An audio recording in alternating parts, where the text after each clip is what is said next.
New opinion piece, MSNBC.com, is highlighting President Trump's recent pick of a vocal January 6th apologist for a key watchdog role. The author of the piece, Barbara McQuade, predicts that decision will not end well. Barbara writes this, quote, "Picking Paul Ingrassia to lead the U.S. Office of Special Counsel is not like putting the fox in charge of the hen house.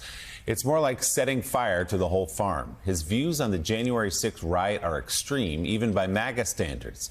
In December, Ingrassia called for not only pardons of the January 6th defendants, but also for $1 million per family in reparations. He advocated for Trump to expressly name in a public proclamation any judge and prosecutor involved in the J6 scam, his words, and call on them to resign from their offices and pressure Congress to undertake impeachment proceedings against them if they do not cooperate.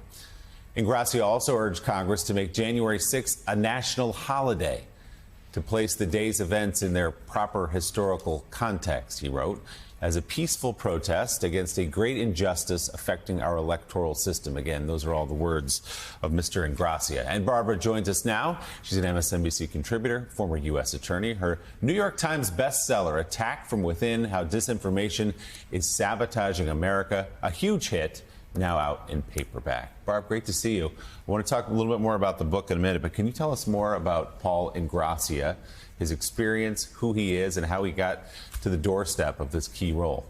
Well, this is a man who graduated from law school 3 years ago.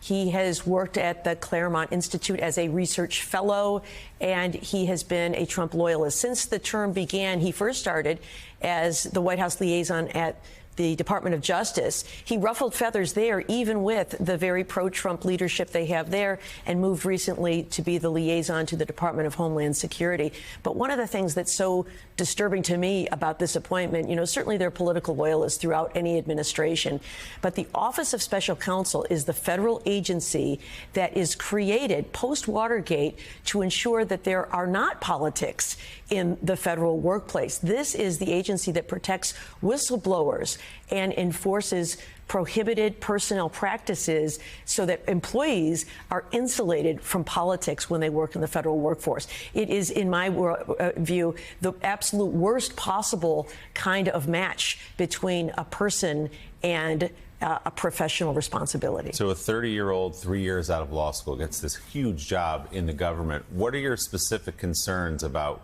what he may or may not do in that role? So if you have a problem in the federal workforce, a federal employee, you want to be a whistleblower about fraud, waste, or abuse in your agency, this is where you go. If you are an employee and you're concerned that people are engaging in politics on taxpayer dollars, you would complain to the head of the Office of Special Counsel. If you have someone there who is a loyal Trump supporter, more than they care about the professional workplace, those complaints are going to fall on deaf ears. And in fact, I think whistleblowers are going to be concerned that if they raise the issue and it is something that would be opposed to the president's agenda, it will fall on deaf ears, or maybe even bring retaliation to them. You probably saw recently that there's this new questionnaire that federal employees have to respond to when onboarding about what's your favorite executive order and why, and how are you going to execute it.